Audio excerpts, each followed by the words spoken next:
বাঁকুড়া থেকে এবার মেদিনীপুরের পথে দামাল দাতালের দল। ছোট বড় মিলিয়ে প্রায় 60টি হাতির পাল বিষ্ণুপুর, জয়পুর, পাত্রসায়, সোনামুখী জঙ্গল ঘুরেছে হাতিগুলি। আর এবার বর্জরার জঙ্গলে পৌঁছে গিয়েছে হাতির পাল। সেখান থেকে তারা পৌঁছেছে বিষ্ণুপুরের রেঞ্জের গরুর বাসা এবং ধোবা পুকুরে। আজ হাতির দলটিকে ফেরানো হচ্ছে মেদিনীপুরে। এই মুহূর্তে সেই ছবি দেখাচ্ছি রিপাবলিক বাংলাতে ফার্স্ট অন। ছোট বড় মিলিয়ে রয়েছে 60টি হাতির দল।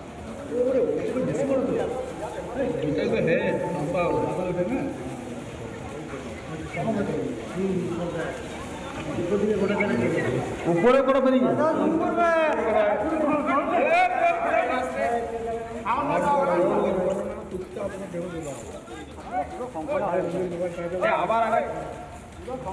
বাঁকুড়া থেকে মেদিনীপুরের দিকে নিয়ে আসা হচ্ছে 60টি হাতির পালকে। ছোট বড় মিলিয়ে রয়েছে 60টি হাতি।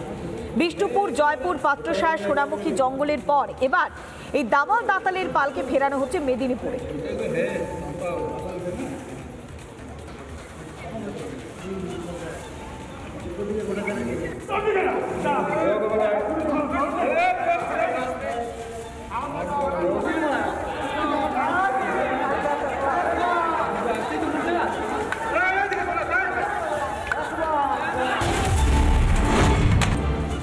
চাকরির প্রতিশ্রুতি দিয়ে জমি হাতানো। সন্দেশখালীতে জমি হাতানোর অভিযোগ উঠে আসছে। চাকরি দেওয়ার নাম করে জমি দখলের অভিযোগ। জমিদাতাদের বদলে চাকরি পেয়েছেন উপপ্রধান ঘনিষ্ঠ। কাঠগড়ায় শাহজাহান ঘনিষ্ঠ পঞ্চায়েতের উপপ্রধান। অভিযোগ, প্রতিশ্রুতি সত্ত্বেও মেলেনি চাকরি। জমি দেওয়া হয়েছে, তারপরেও চাকরি দেওয়া হয়নি। সন্দেশখালীতে জমি হাতিয়ে নেওয়ার অভিযোগ। চাকরি দেওয়ার নাম করে জমি দখলের অভিযোগ করা হচ্ছে। উপপ্রধান ঘনিষ্ঠ চাকরি পেলেও বঞ্চিত রয়েছেন জমিদাতারা। কাঠগড়ায় শাহজাহান ঘনিষ্ঠ পঞ্চায়েতের উপপ্রধান। যদিও অভিযোগ পাওয়ার পরেও তারা সাধারণ মানুষজন অভিযোগ করছেন যে জমি দেওয়া হয়েছিল, চাকরি দেওয়া হবে এই প্রতিশ্রুতি দেওয়ার পর, কিন্তু বাস্তবটা বলছে অন্য কথা। পেয়েছেন উপপ্রধান ঘনিষ্ঠ চাকরি, বঞ্চিত হয়েছেন জমিদাতারা।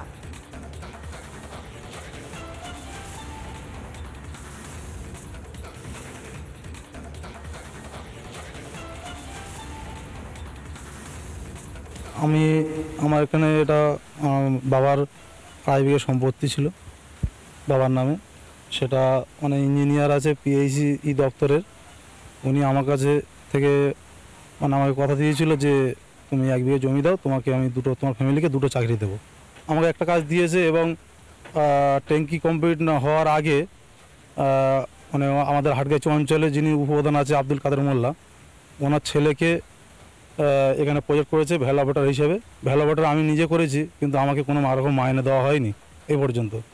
এবং মানে আমাদের ডিএম সাহেবকে জানিয়েছি, আমাদের বিডিও সাহেবকে, এসডিও এবং আমাদের এমএলএ সাহেবকে, তারপর অ্যাসিস্ট্যান্ট ইঞ্জিনিয়ারকে জানিয়েছি সব জায়গায়। এখনও পর্যন্ত আমি কোনো সঠিক উত্তর পাইনি।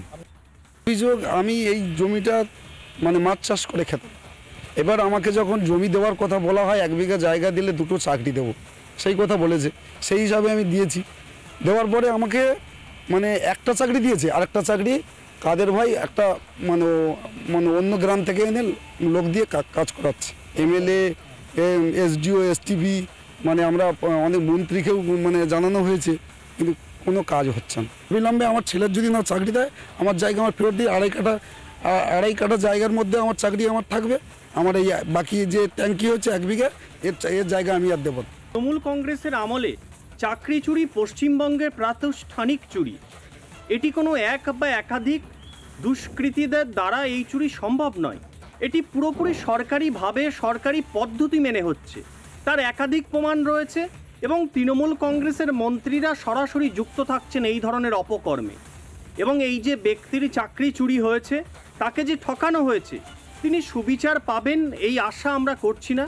এই আশা করা একেবারেই বৃথা তৃণমূলের শাসনে। এই যে পিএইচির কাজ, এরা যদি কোথাও দেখাতে পারে যে ওদের এগ্রিমেন্ট আছে যে এই জায়গা দেওয়ার বিনিময়ে 2টো করে কাজ দেওয়ার কথা, যদি ওরা এগ্রিমেন্ট দেখাতে পারে তাহলে আমি অন্যায় করেছি। কিন্তু আমি বলছি আমার সজ্ঞানে ওদের সঙ্গে একটা করে কাজ দেওয়ার কথা, সেটা মৌখিক। আশুতোষ মণ্ডল ও রায়ের জায়গা। জয়েন্ট ভিডিওর নাম করে প্রধান আর উপপ্রধানকে ফোন। মালদার গাজলে ভুয়ো ফোনকে কেন্দ্র করে বিতর্ক। গ্রাম পঞ্চায়েত অফিসে 2 জন কর্মী নিয়োগ করা হবে। অভিযোগ বিজেপির প্রধান এবং উপপ্রধানকে জানানো হয় ফোনে। গাজল থানায় লিখিত অভিযোগ জানানো হয়, ফোন নাম্বার খতিয়ে দেখছে পুলিশ। কে বা কারা এই ফোন করলো, কেন প্রধান আর উপপ্রধানকে ফোন করা হলো তা নিয়ে উঠছে প্রশ্ন।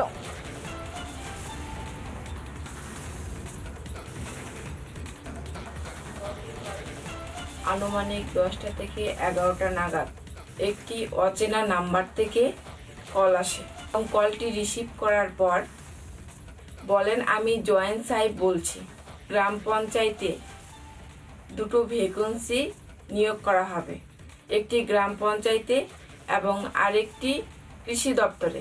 বলি গ্রাম পঞ্চায়েতে মেল করুন, গ্রাম পঞ্চায়েতে আলোচনা করে সরকারি সিস্টেমের মাধ্যমে আমরা নিয়োগ করার কথা বলি।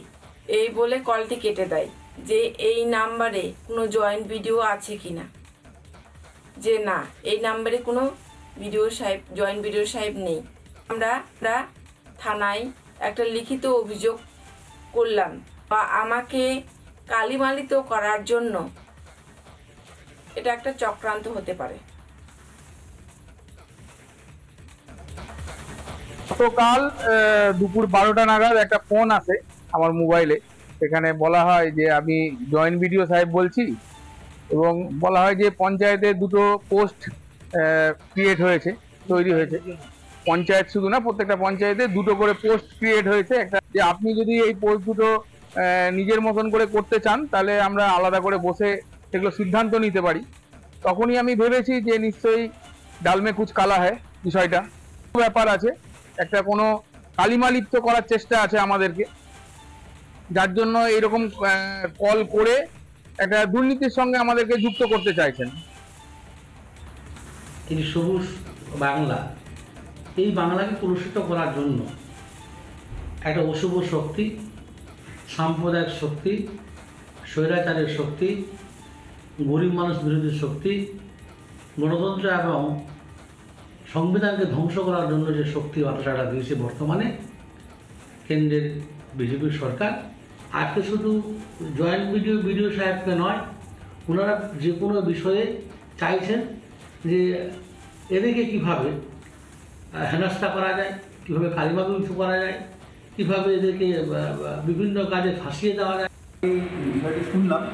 এখন আমাদের জয়েন্ট ভিডিওর নাম্বারটা তো জনপরিষেবায় অনেকের কাছেই অ্যাভেলেবেল থাকে, তাদের যাতে মানুষের পরিষেবা ঠিকমতো পায়, অনেকে সরাসরি আমাদের ফোন করে।